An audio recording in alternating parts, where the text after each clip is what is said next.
Hi guys, Dr. Kelly here with Priority Physical Therapy. Was just going to share with you several ways that if you have leaking with walking or lifting that you can work on today to help address that. So I had a client visit this morning, and she does really well with exercise. We've done squats, that kind of thing, but prolonged walking creates pelvic floor dysfunction, and for her it is in the form of leaking. So we are trying to figure out what are things that she can do, what are things that she can look at that may be impacting her pelvic floor. And there's a few things on this list that we know we're targeting, that we're working on. We're creating a home program for her, and we're doing kind of workouts together. But these are some of the top things that if you have leaking with walking, because that's low impact, we typically wouldn't think that. So running is another story. There's a few others that we would look at with running, but they're very similar base that you can look at today to see if you have any troubles. And things you can kind of start to consider if we know the pelvic floor is working well, and if we know that coordination is there. Some other things that are outside the box. So you guys know that I firmly believe that the pelvic floor is at the bottom of the totem pole. If you've seen me before, we talk a lot about the piston. So when you inhale, diaphragm, pelvic floor, inhalation drops diaphragm down, pelvic floor kind of descends a little, and then we get this natural lift. If anywhere in between, even like face all the way down, like orofacial, that kind of stuff can make a difference too with how pelvic floor is talking. Orally, the phonetics, that kind of stuff. But whole nother lesson that can completely change how the pressure is being managed through the pelvic floor, and the bladder can be kind of stuck in the middle where she's getting squished, or they're just not working. So the pelvic floor can be overwhelmed because there's too many other things that the pelvic floor just can't kind of return from. And then sometimes she needs to relax, and we need to help because other muscles need to turn on and do a little bit better job. So either way, if these are some of the things to look at if pelvic floor is not necessarily the main issue. And we're going to start kind of top down. Aside from cervical and head orientation, I want you to check out your breathing. If you do a lot of accessory breathing, that doesn't allow for that nice diaphragmatic pelvic floor relationship to happen. If you're doing this all the time, if your shoulders are high all the time, you're never creating that nice drop, and it's almost a vacuum, which there's a whole nother story there with vacuum abdominal stuff, but it creates this constant pressure down that the pelvic floor sometimes can be overwhelmed by. So breathing is a huge thing. I tend to see a lot of people holding their breath, apically breathing. When we use our accessory muscles, it keeps our system in this kind of constant fight, flight, or freeze. It allows us to be in this on position all the time, which is not beneficial for when we're going walking. We want those big muscles doing the work, specifically our diaphragm.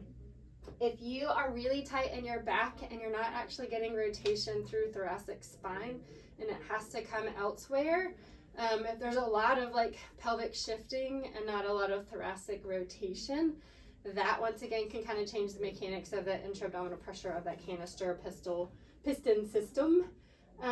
Your rib angle. So those of you who have been treated by me know the high rib angle puts a lot of pressure here, and it changes where the orientation of the bladder and the pelvic floor is. So my favorite cue, it works phenomenally on my men and my females, is nipples down.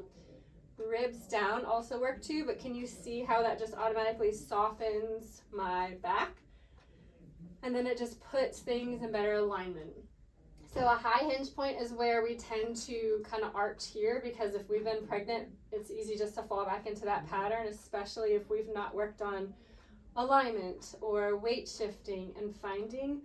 So I tell a lot of people it's not a matter of pelvic tuck or rib tuck, it's also a matter of where you are carrying yourself within your own frame. Ab gripping, a lot of us tend to be type A'ers.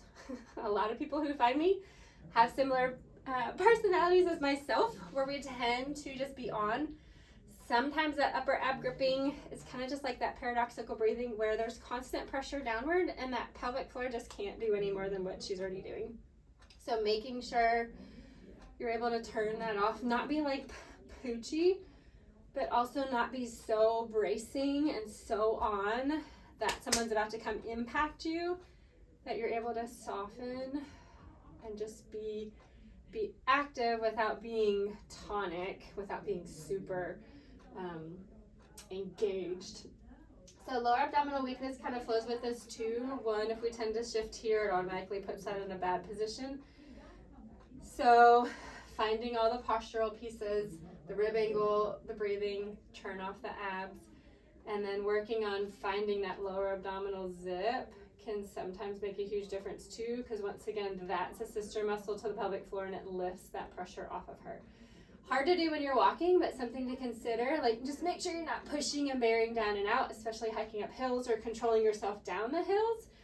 And so that kind of weight shift of where is the pressure coming from, going to, and who's helping more than other muscles is really, really important.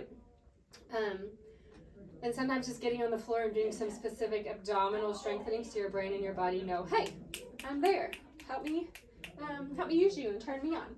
So that will be the ab gripping, lower ab weakness. If your hips do not move well in the sockets, that's kind of the next thing, your back is going to help. So if you're walking and you can't extend that hip, your hip will not go into extension, your back is going to help, and that's going to jam your low back and your SI together. So you're going to go into this extension. Often that goes with hip flexor tightness too. So if you're stuck in this pattern because your psoas is on, your hip flexors are tight, you can work on that. You can work on alignment. So it could be going back to some of the ab weakness. It could be your hip socket just can't spin well. We can work on some joint mobilization. It could be you're weak through the glutes and you're not used to like extending, or it could be you're tight in the front. All that to say is there's a lot that happens here, that the stronger your abs are, the more mobile your hip is, the more flexible the anterior hip is. That hip spins better in the socket so you can get that good extension without your back helping you. The body is really good at cheating. We call it lumbo-pelvic hip dissociation, where I want your hip to be able to move in the socket without like this, rib thrust and this like little ghetto twerking dance move. So we should have extension that can happen. We should have flexion that can happen without this huge pelvic motion. And likewise, we should be able to move pelvis without like the whole upper body moving. So some of that's really, really important. But going back, working on hip mobility is great. We can show you some specific things. If the hip muscles are tight, they're not going to let that hip extend. If the hip capsule, that joint is tight, they're not going to let that hip extend. And if we have weakness, tightness, there could just be a conglomerate and a kind of a coupling effect. Okay, sliding down the chain. I think you can see my feet from here. One thing I often see is people tend to roll out. So this is one of the things that you can check on outside of the activity that you function in or notice your problems. If you tend to supinate all the time, odds are the middle of your foot, your midfoot is stiff because you kind of tend to perch it up. So when you're walking, your heel absorbs first, and then you should have this little bit of like a pronation, and then it should slide back to supination so you can push off that big toe. If you are constantly on the outside of your foot, one, that's going to make that posterior tibialis really angry, but two, you're decreasing the ability for your body to absorb shock. I can't talk, absorb shock on the first line of shock absorption. So it goes from foot to knee to hip, pelvis, lumbar spine, all the way up. If you are walking and that doesn't happen, then we can shunt more pressure, shunt more stress up the body, and other things have to work harder. You just have to be strong enough for that to happen. If you have really high arches, that's fine. Work on mobility, work on toe expansion, work on toe coordination, get the little foot muscles to actually do their job. You can work on finding that mid-range. You can work on not wonking out. The other thing is that stiffness. If your feet tend to roll in, then the rest of you is going to roll in too. So if you walk and you have like an overpronation, then that's generally when we get that interrotation. Hip goes with it, hip pops out, and we get this poor kinetic chain. And that's where we often see IT band, bursitis, piriformis syndrome, Likewise, if you constantly roll out, then you're jamming everything together and you're just adding a lot more tension to a system that doesn't need it. So check in with your tush, let it relax, glutes, relax.